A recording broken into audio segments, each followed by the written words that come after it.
স্বাগত জানাই খবর 24 এর পর্দায়। সকাল 8টা থেকে শুরু হয়েছে তেলিয়ামুড়া রিটার্নিং অফিসারের কার্যালয়ের ভোট গণনা। কঠোর নিরাপত্তা বলের মধ্য দিয়ে চলছে ভোট গণনা।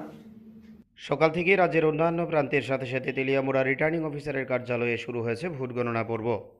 গোটা বিষয় নিয়ে তেলিয়ামুড়া রিটার্নিং অফিসার কার্যালয় চত্বরে গিয়ে দেখা গেছে নিরাপত্তা বাহিনীর ব্যাপক সংখ্যায় মজুদ রয়েছে।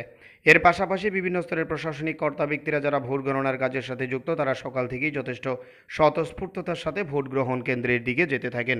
এর পাশাপাশি বিভিন্ন রাজনৈতিক দলের জনপ্রতিনিধি যারা রয়েছেন এবং রাজনৈতিক দলের কর্মী যারা রয়েছেন আজকের এই ভোট গণনা কেন্দ্রে কাউন্টিং এজেন্টের দায়িত্ব পালন করবেন, তাদের মধ্যেও সকাল থেকেই ব্যাপক তৎপরতা পরিলক্ষিত হয়েছে। এবং রিটার্নিং অফিসারের কার্যালয় চত্বর বা কার্যালয় থেকে যে খবর, সেই খবর অনুযায়ী গোটা নির্বাচনী প্রক্রিয়াকে সুসম্পন্ন করার জন্য সব রকমের প্রশাসনিক ব্যবস্থা গ্রহণ করা হয়েছে।